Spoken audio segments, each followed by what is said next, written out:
rhyme it? Do you know how to rhyme it? Oh, please just rhyme it. Then he really gets into it. Do you know how to rhyme it? We will be rocking in LA, so let's rhyme it today. Just rhyme it. Yes. We are gonna rhyme it. Just rhyme That's it. where he just rammed it. Everybody rhyme it. We'll be rocking in LA. Say hello to the Rams today and ram it. I mean, now he's like on his feet. Ram it. Wow. Ram it. Hey, everybody. Welcome back to Rams Brothers, the pod. I'm your host, Dene, and I'm joined by the other host of the show, Nick.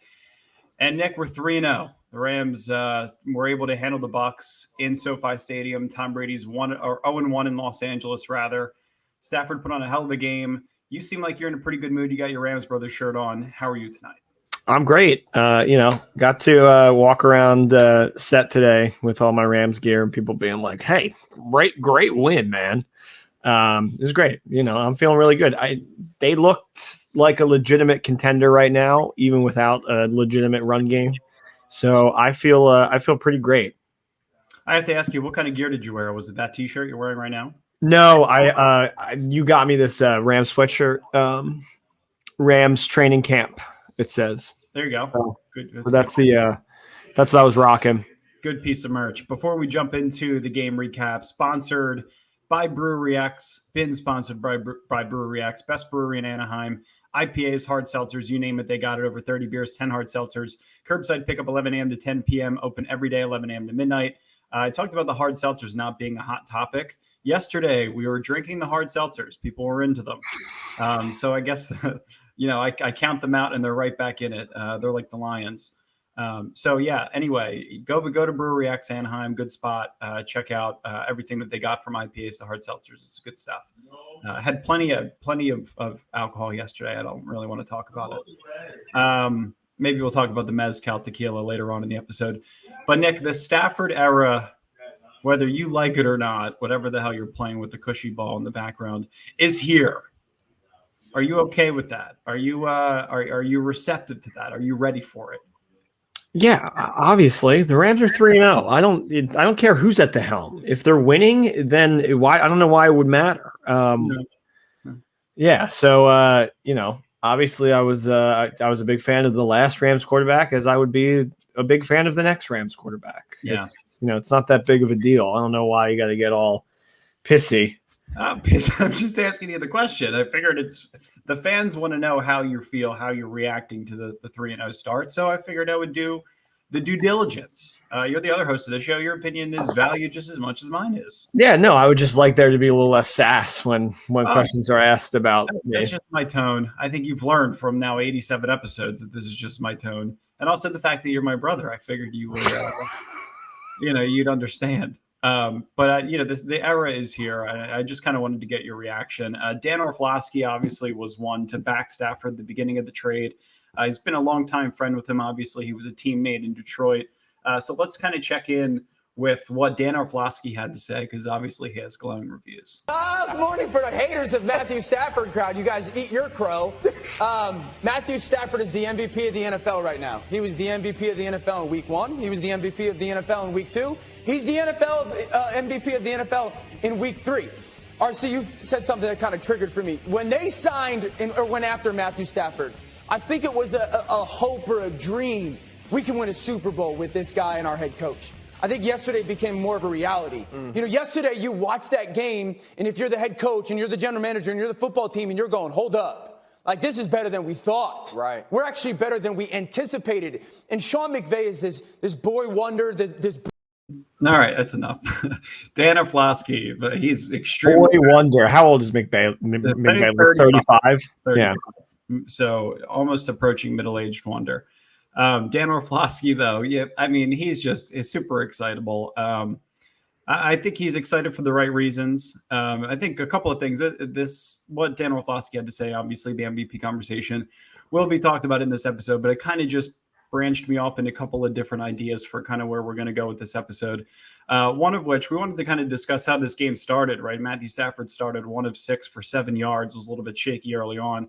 But it also kind of just had me thinking, how many times has he won more than 3 games in his career, right? And are the MVP odds something that's realistic? Can he continue to plus win? 800 right now? Yep. He's plus 800, and Kyler right now is in the lead, plus 750, and they're going into Arizona, I believe, to go play the Cardinals next weekend. No. Cardinals are coming to SoFi. I'm going to be there. Good thing you're always on top of the schedule, because I always get it wrong.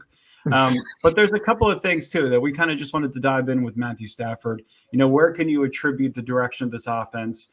Some of the things in relation to timeouts, right? I saw some questions on Twitter. Why is Sean McVay calling less timeouts? Why does it seem like there's less panic on the sideline? Right? I think all of those things are extremely relevant. When Stafford starts the game 1 of 7, though, you kind of start to get concerned. You're wondering if it's just pregame jitters, right? Obviously, Tom Brady's in your house, and you want to make sure you're putting on a show for the game of the week. Misses Deshaun twice early on. Yeah, misses Deshaun twice early on, right? He missed Cooper Kupp, right, on a throw across the middle. And the interception that apparently Skip Bayless thinks Jamel Dean should have caught. He probably should have caught it.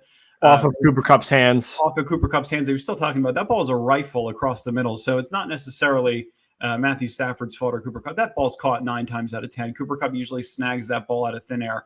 And again, then Stafford underthrows Deshaun Jackson immediately after. So it wasn't all smooth sailing to get started, but it was a 3rd and 3 in the beginning of the second quarter that really had me sold on Matthew Stafford's poise in the pocket and just overall understanding of Matthew Stafford's offense. And it was a play that Baldy broke down earlier today. He featured it on his Baldy breakdowns this morning, but the entire left side of the offensive line class, we've talked about how good the offensive line has been throughout this entire season. They were great in this game as well. One of the rare occasions where the whole left side of the offensive line collapses. It's a design throw, clearly, to Van Jefferson down the left sideline. But Stafford notices that there's a defensive back kind of creeping around in that area, or a safety. And he understood that he only had a couple of seconds to make a decision. He stays within the pocket. He keeps his feet moving. He dumped it off to Robert Woods, who blew Devin White right off of his spot with the block. Robert Woods, the most undervalued blocker as a receiver. But then, too, he was underneath the security while that play was developing and Matthew Stafford was going through progressions. So just on a 3rd and 3, I know it sounds like, okay, Dean, are you like digging way too far into one simple play? But there's so much that just happened within that series, within that play, that led me to believe that when the offense isn't perfect, you have a guy that's poised enough in the pocket to be able to make the right decision. Yeah, they really struggled in the beginning, and it was legitimately felt like you got to capitalize on every single opportunity when you're playing this Tampa team, right? Because Tom Brady's going to get the ball and he's going to score. I mean, there's no denying that. They're going to put up a lot of points. But the defense was able to answer in the beginning for the offense not really stepping up, which I think shows exactly what kind of team that this is. Just to kind of take the foot off the offense for a second, because when you can, when your defense can step up for you in those big moments, I mean, obviously they let up points later. I mean, it's very hard not to against that team with all those weapons. But they essentially held them to 17 all game. They got a garbage time touchdown that kind of blew one of my picks out of the water by a point. Yeah. But I said it. I said this defense wasn't capable of giving up 27 points, and they didn't. They really gave up 17. They had one garbage time touchdown. Yeah. So as amazing as Stafford looked and Cooper Kupp, essentially, I think this was this was the biggest threat for our defense they've had to face by far. For sure. And they did a much better job than they did against Indianapolis. So.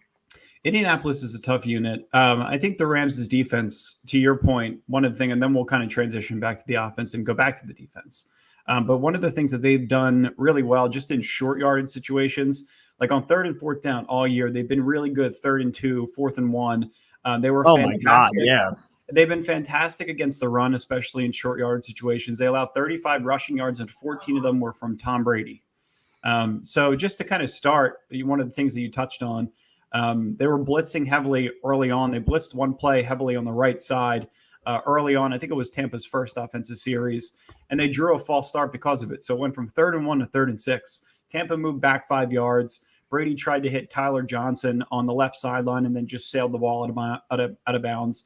And then the following series for the Bucs, Justin Hollins was in coverage and made an incredible tackle to prevent a first down on a 3rd and 2.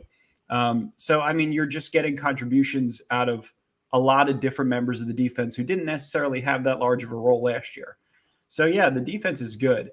Going back to the offense, Nick, I think we have to. I wanted to go – one of the things I touched on, the Dan Orlovsky clip kind of blew off a light bulb in my head. I was thinking – and you were probably thinking the same thing. Well, 3 games in a row is great. Has Stafford ever won 4 games in a row? You know, what were his numbers during that 4-game stretch? Has he ever won 5 in a row?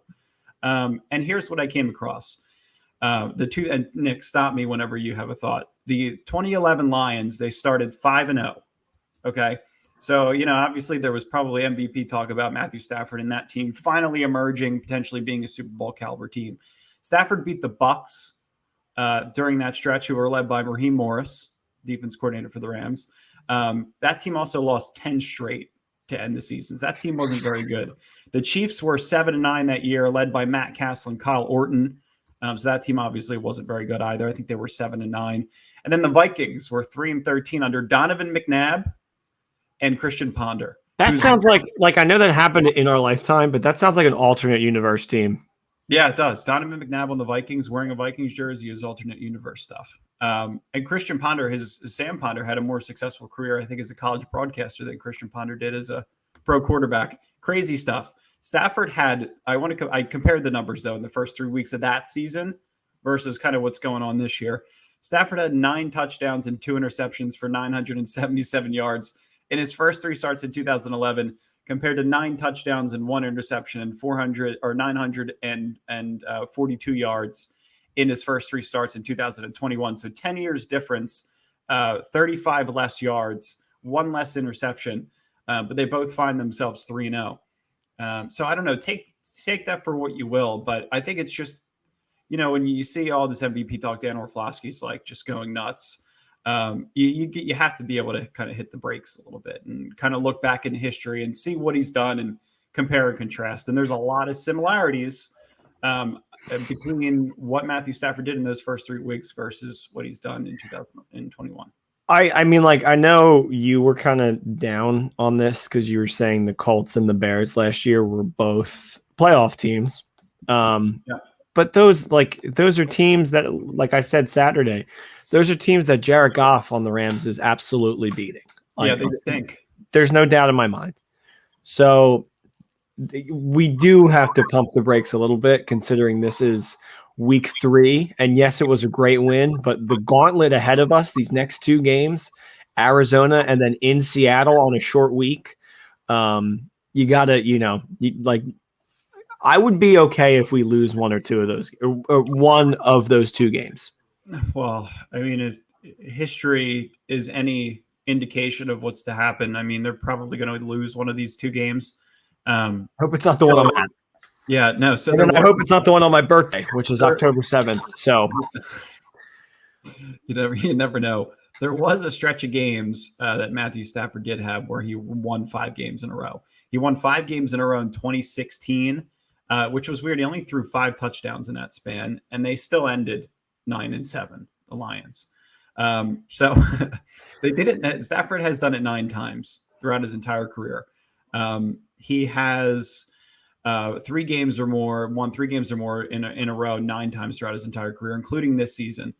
He won 3 games in a row in 2011, weeks 12 through 14, and then 2014 he won 4 games in a row, weeks 12 through 15. So really all that is the reason why I wrote that down, is because we want to be able to see them string games together later on in the season, right? Of course, week 3 being the champions of week 3 being number 1 in the power rankings is all gravy.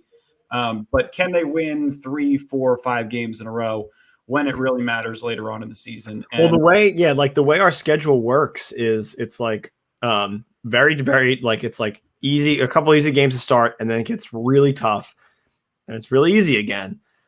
And then it's just like gauntlet for the back 6 games, or I think it's even 7, are all just legitimate contender teams. It's like Green Bay, Vikings, San Francisco twice, Seattle again. So like it's going to be, that's the real test, and it's annoying that it's all the way at the back end of the year.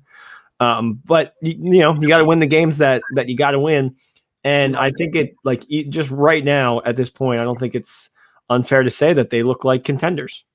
They look like contenders. No, I'm glad you're on that side, because it's true. I mean, there's no denying the fact that they look like one of the best teams in football, if not the very best. And also, you just beat the Super Bowl contending Super Bowl champions. So, but also you look at the other side. It was a good day for LA football. The Chargers just absolutely dominated the Chiefs late in that game. They gave Patrick Mahomes a freaking nightmare. Poor Brandon Staley sent Andy Reid to the hospital. Probably unrelated, said he was dehydrated. But my God, Patrick Mahomes. Yeah, it looked like he was being tortured all over again, the same way that he was in the Super Bowl. So credit. Looks like he was seeing ghosts. Yeah, he was. But to your point about the schedule, I have it up right now. The gauntlet in which you're referring to. So easy stretch: Giants, Lions, Texans, 3 consecutive weeks. Then it goes the Titans, the 49ers in San Francisco, the Packers in Green Bay, and then you get the Jags, and then you got the Cardinals in Arizona. And then it goes Seattle, Vikings, Ravens, 49ers. So you're right. It doesn't let up. It gets just as difficult within this first 3-game stretch as it is, again, later on in the season. So that's going to be the biggest test. I mean, I'm glad you're the schedule guy. So we were able to kind of relate that to what we were talking about here. But it's so true. You have to just kind of hope and pray that the team's good enough that they're continuing to develop, which seems to be Jordan Rodriguez of The Athletic described them as pliable, which means there's going to be a phase where hopefully we never truly know them, right? Where they're continuing to evolve throughout the playoffs. But it remains to be seen. I also I foresee if you get out of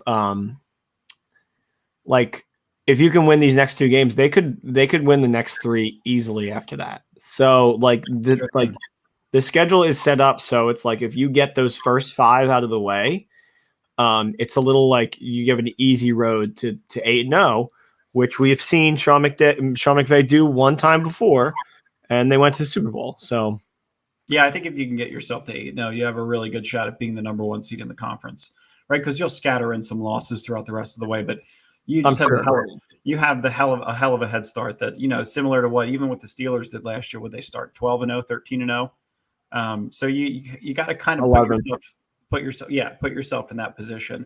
And then they struggled to win games late. They were such a weird team, and they stink this year, which I told you was going to happen. Yeah, but I told you they were going to win week 1. That's true. You did. You did tell me they were going to win week 1. I told everybody. My picks are so hot right now. One thing that, they are. Nick's picks are. That's just the norm. But the one thing, I don't know, this will be controversial. I don't know if you think my tone's going to be pissy here. But I think the one thing that needs to be addressed about this offense, now that we're not in the huddle, Nick, you and I, we're not on the sideline. We don't understand everything that's kind of going on behind the scenes. But glad that you broke that down for the fans. Let them know that we're not there. Sometimes I write things down. Like, why did I write that down? Well, no, because you write how I write, where it's like you're writing almost for like a novel, and it's like those sentences are like imperative to the reader. Mm-hmm. Exactly. And I'm the reader, which is so there's actually asterisks there, which is so dumb. But we watched McVay over his first 4 years as a head coach burn those timeouts early and often. Early on in games, it was frustrating. You're trying to figure out why the hell would you burn a timeout in a scripted series? Didn't make any sense. What do you attribute that to? To me, it's more. I would say it's McVay's more confident in his personnel, right? I think that the fact that he can call a play, the fact that he can kind of be confident in his players, they can make on-field adjustments if necessary. They can kind of win the matchup, which is what he talks about all the time. I think there's more confidence just in his play calling and his personnel in general, and the result of that play call. Unfortunately, I think it's reached the point where it's just like, okay, the gloves are off. I feel way more comfortable with the person that's under center. And now I can finally say that and show it and not have to hide that. Yeah. And I think for him, it was getting really harder and harder to hide that throughout Goff's tenure as a Ram. And it's just so weird because in 2018, I mean, he was doing it back then too, but he was also felt like there was more trust between the two back then, and it kind of dwindled since. And now it feels like he's starting to trust Stafford maybe more than he ever trusts Jared. So yeah, that's true. He looks, I mean, particularly the first two games, he looked so calm all game. He was in there just like, sidelines. They're like down a touchdown in Indianapolis. He's just there, just like, arms folded, just like looking across, I did love him freaking out at halftime when special teams, by the way, played a great game. That was maybe my favorite thing of the entire game. That was the first time all three phases looked like they were freaking, on top. But especially with that blocked field goal. When he was on the sidelines after they show the graphic 39-0 at halftime and it's 14-7 and he's just like freaking the hell out. That was like we haven't seen that in a while. So we're getting giddy, Sean. It's a guy that in the off season when you're not winning, it's tough to swallow. Like, why is this guy so giddy? Like, we haven't seen anything yet in terms of this new offense with Matthew Stafford. It remains to be seen what you guys can put together. And now all of that emotion's coming to fruition. Like we talked about earlier on Twitter, we were just kind of tweeting out that video of him running down the sideline. I saw somebody call it corny. It's like, that's just so I mean, the guy's just pure emotion. You know what I mean? So it's fun to see as a fan. I know opposing fans are just enjoying the fact that, Sean McVay is a true football guy, right? He's a player's coach. He wants to be a part of it just as much as they do. So I think it's good for the game, I should say. Yeah. It's like when a baseball game ends in an hour and a half. It's everybody's happy. So I wish a baseball game would end even sooner than that. Why don't we talk about Cooper Kupp for a second? I think wide receiver one. Wide receiver one. I believe I want to make sure I play the right clip. But all I know is that Cooper Kupp, when he's able to just kind of put it all together. Let me see if I can. But the strength. D. Jackson. He did it. Where's the one with him with D. Jack? Good morning for the haters of Matthew Stafford. Let's cut that one. So I don't know if I have the Cooper Kupp video loaded, but I just kind of wanted to comment a couple of comments on Cooper Kupp. He is Stafford's preferred option over Robert Woods right now. He's one of the best route runners in all of football. I think he's the best route running receiver as a slot receiver in all of football right now. And he's one of the best after the catch, currently third in the NFL right now with 146 yards after the catch. And he leads the NFL in touchdown receptions with 5. And the fifth bullet point that I have is I'm also producing this episode, so forgive me for any blunders. But Cooper Kupp, you have to say, what can you say about him? I mean, here's two things that I was completely wrong on at the start of the season that I will be the first person to admit. I was like, Kupp's going to be on a pitch count. We're not going to see as much of him. It's going to be Woods this season. So I was wrong about that because Kupp is looking like the hunkiest we've ever seen him. And then obviously the Matthew Stafford thing, I was like, he's not that much of an upgrade over Goff. And, I've since kind of been disproven that. I mean, I still want to see him, go further than Goff has and win a playoff game, which is huge.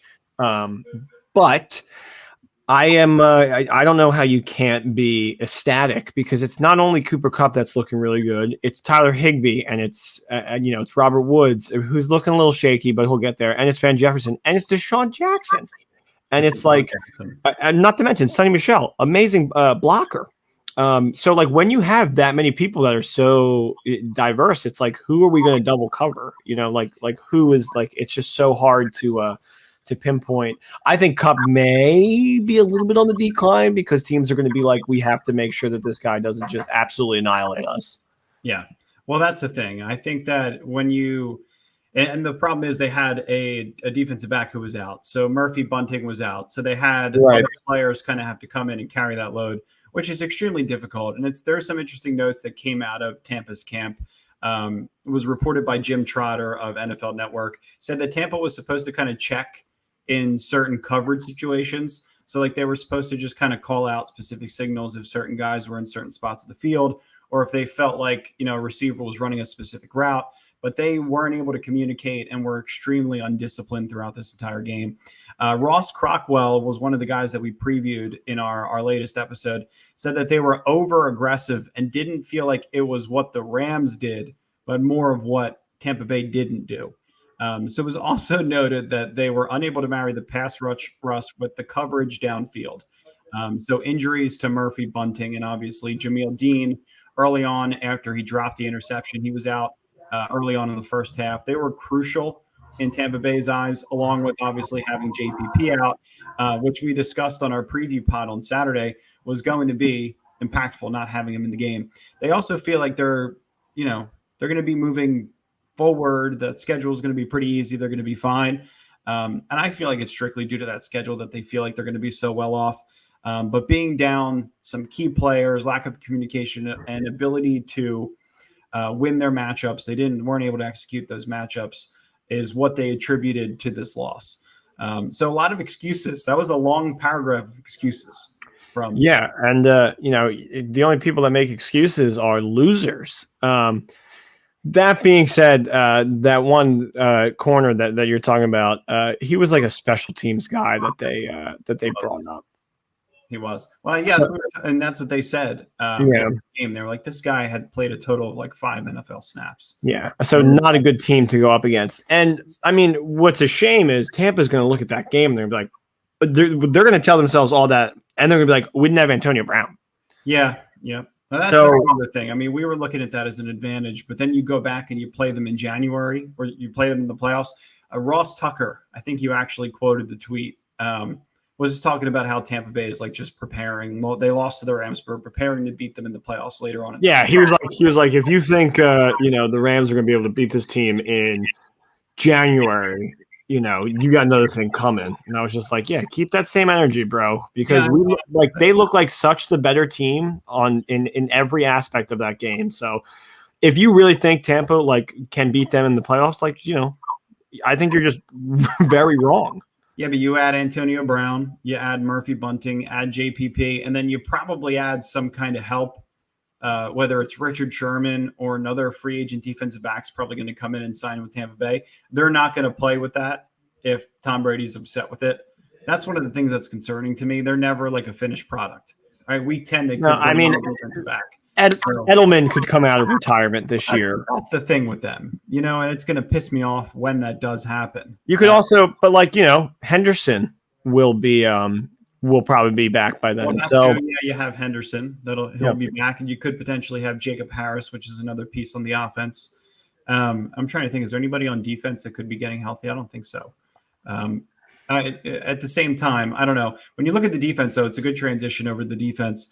We were hyping up the Bucs front seven for a long period of this last episode, but we should kind of hype up our own. I mean, Aaron Donald, Leonard Floyd, 5 pressures each. Sebastian Joseph-Day had 4. Kenny Young, Greg Gaines, Terrell Lewis, and Jalen Ramsey both had 2. That's 24 total pressures, and they picked up 3 sacks from Donald, Floyd, and Kenny Young. So I mean, the pressures, the hurries, the hits, they were all there. So they did exactly what I expected Tampa's front to do. But the Rams kind of reversed that game plan, did the same thing to Tom Brady, and kept him off of his spot. I was impressed. I mean, he threw for over 400 yards, but at the same time, they were getting to him. And when they're one-dimensional, he's easy to beat. And that's what they forced Tampa to be. Yeah, I mean, I just like everything about the defense, is particularly Aaron Donald. And that was the first time, too, I saw it felt like this year that Donald and Ramsey were really just we're both factors for sure, because it's kind of felt like one or the other. And there were moments. I mean, there are moments. Some games there was that one blitz where Ramsey blitz, which I loved him being included in blitz packages, and he was the ball was here, finger was here, like centimeters away from him just slapping that ball down. He's a big dude. I mean, he gets up in the air, he's at, 10 and a half feet, when he jumps up in the air. So it's hard to get the ball over his hands. So, I mean, I love what I'm seeing from him. I think you're getting consistent contribution from multiple players, guys that you didn't necessarily expect much from last year. Guys like Ashawn Robinson, you expected a little bit from him. last year, but now he's kind of coming to fruit. He played really well yesterday. Loved him yesterday. Yeah, he was good. He was exactly what we want him to be. Terrell Lewis was really good yesterday. Greg Gaines contributed. These guys really kind of put you in a decent spot. I mean, also the hit from Terrell Lewis on Gronk is just momentum swinging. You knock Gronk out of the game, the whole sideline's pumped up. Terrell Lewis was sharing about it today on Instagram, just the fact that he was proud over the hit. It's kind of stuff that motivates your entire team, especially the young guys. So I think one of the things too, Nick, everybody's so obsessed with comparing the defense last year to this year. I think when you look at the defense, just overall, the core of it is still intact. You talk about Donald Ramsey, but players like Kenny Young, Justin Hollins, Jordan Fuller, Sebastian Joseph Day, Taylor Rapp, Greg Gaines, David Long, etc. Right? All of them have not only developed as players, but I feel like they all have larger roles this year, and they're all thriving. They're all playing better than they were last year. The biggest difference, one of the things, the most notable differences is Terrell Burgess. He got 0 snaps yesterday. I was a little bit concerned about, his usage, but it looks like Nick Scott has kind of taken over that role and has taken very over. well. And that's okay. I mean, that's fine. I mean, that means we have depth at the position. And if somebody goes down, Terrell Burgess can come in and play. So puts you in a really good spot. I think they have the formula of Brandon Staley right now. So it's just a matter of Raheem Morris just kind of keeping them in check. When I looked back and saw that Raheem Morris was the head coach against Matthew Stafford in 2011, for anybody that calls him stupid, I mean, even if we call his defense, if it's, shitty or it's not playing well one week, guy's been in the league for 15 years. He knows what the hell he's doing. McVay's not going to let that defense crumble. They have too much good personnel, too much good carryover from the year prior to just turn into a shit defense. And I mean, this is what I kind of touched on in the beginning of the podcast. Your defense doesn't have to be as, gut punchingly amazing as it was last year in order to win games. Yeah, exactly. Just super nice. And the difference between this year and last year is last year when they beat Tampa, I almost couldn't believe it. It was astonishing that they were able to do that, defeat that team. And this year they were in control of that game the entire time. The defense was picking them up in the first quarter when they couldn't figure it out on offense. And then the offense started picking up and the defense was like, okay, good. And now, we're not on the field all this time.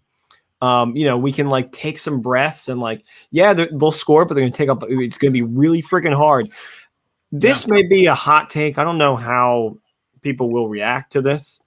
But remember that 2017 Eagles team that won the Super Bowl, that gave up a bunch of points in the Super Bowl?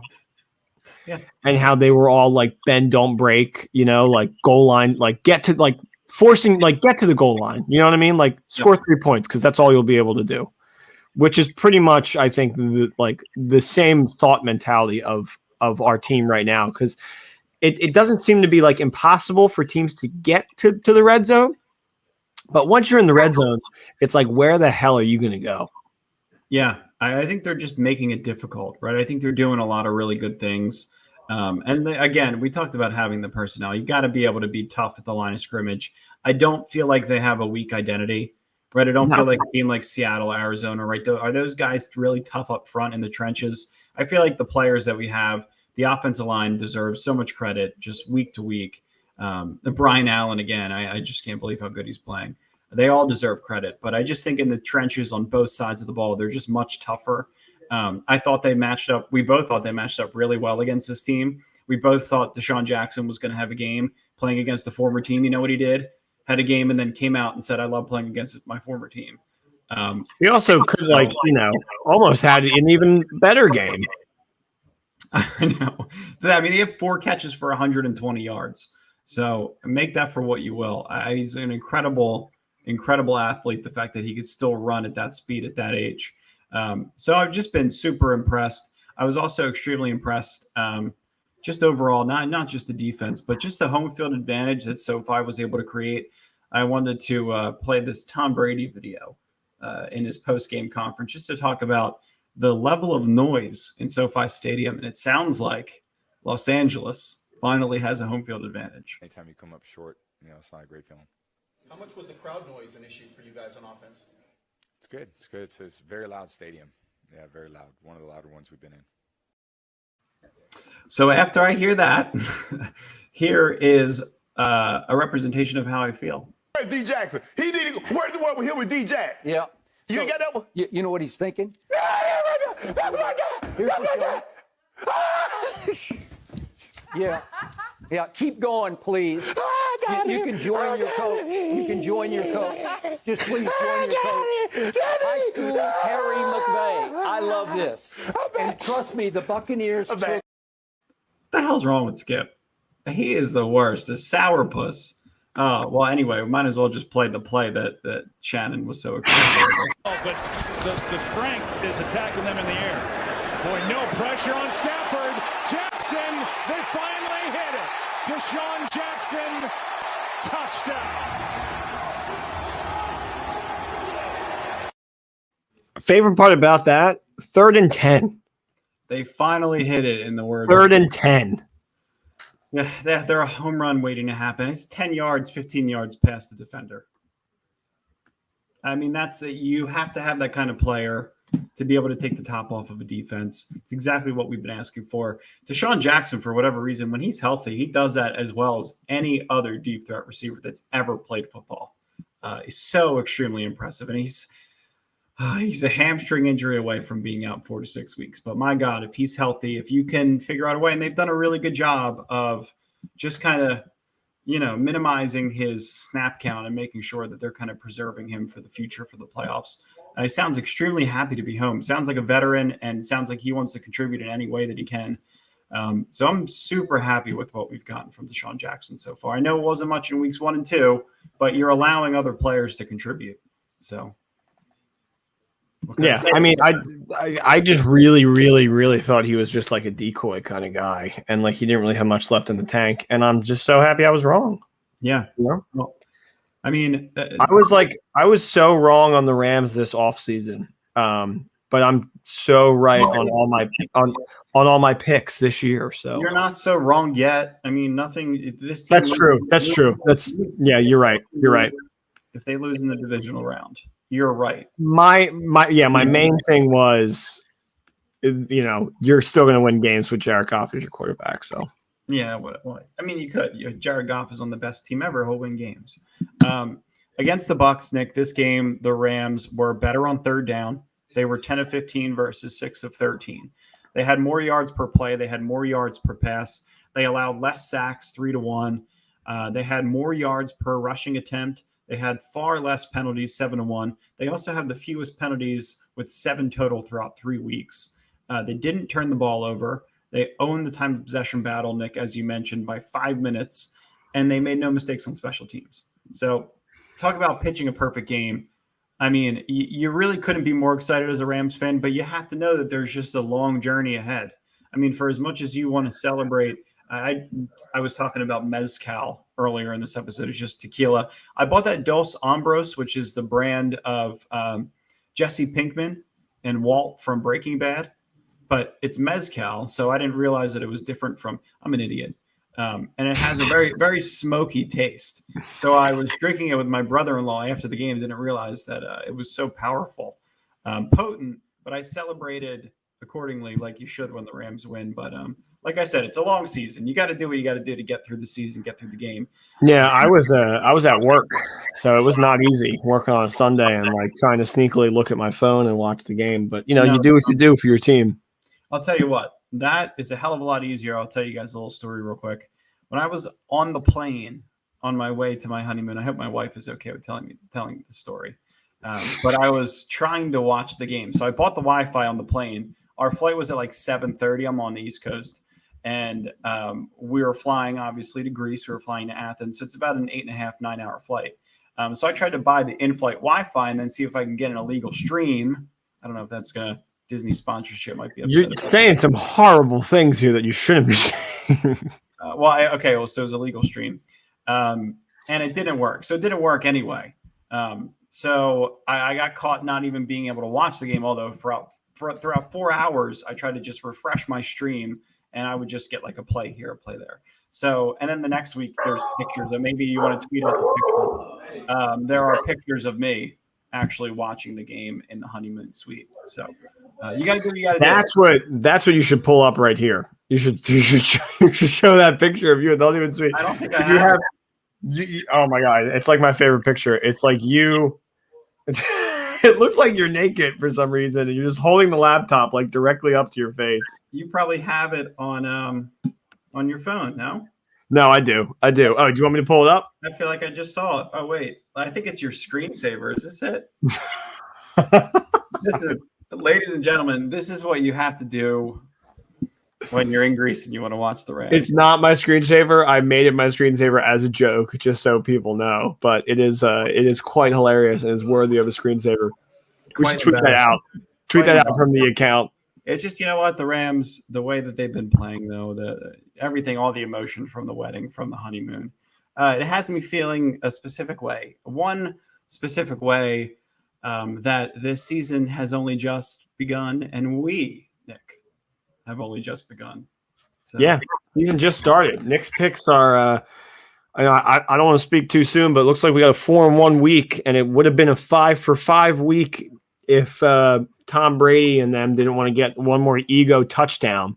I said under 57.5, and of course it's 50. The final score reached 58. I think I said the over. I think I like the over. Yeah, but that wasn't your lock. Your lock was Eagles money line. Eagles money line's looking terrible right now. Mm-hmm. Terrible. But seriously, we've only just begun.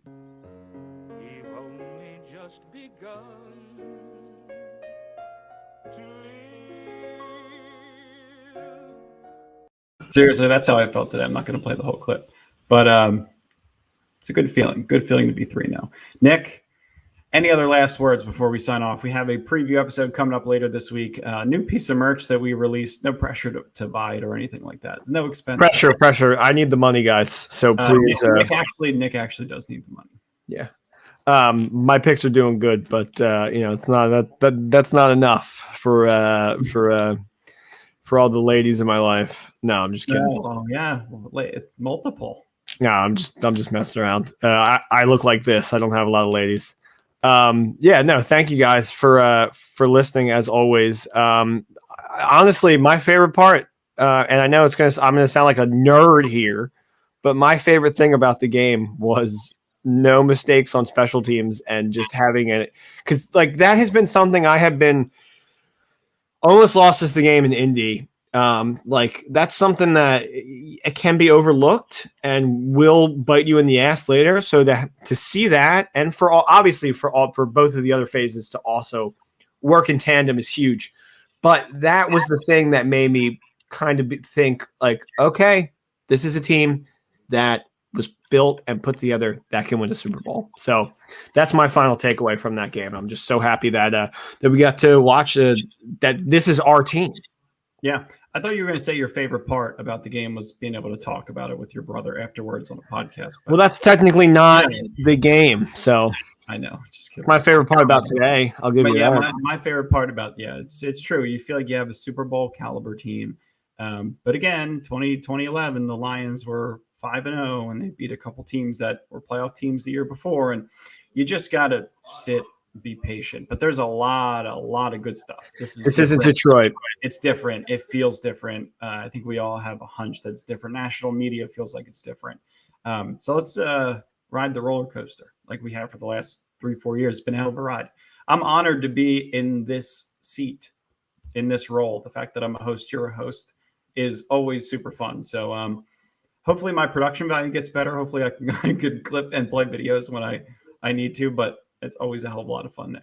So, yeah, every time I really enjoy it, and then I always look at the clock and I'm like, I can't believe 45 minutes went by, because this is something that we would have done anyway, just talking about the Rams, and it's just great that we get to record and have fun together. Yeah, best. Hell yeah! In our next episode, we'll be talking about the Nintendo movie. No, I'm just kidding. But we may touch on that in Nick's picks. Go look up the casting. If you haven't seen the casting yet, it's been my favorite part of the casting of the Mario movie may be Charlie Kelly as Luigi or Fred Armisen as Cranky Kong. That's an underrated casting. Yeah.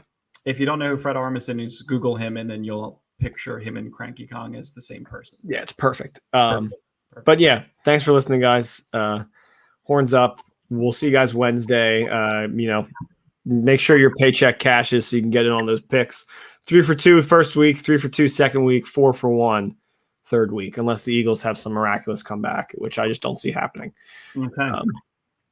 Well, could happen. But anyway, thank you, everybody. Dene, you got any final thoughts? No, I think I'm good. Thanks, guys. Thanks for listening. Peace. Love you guys.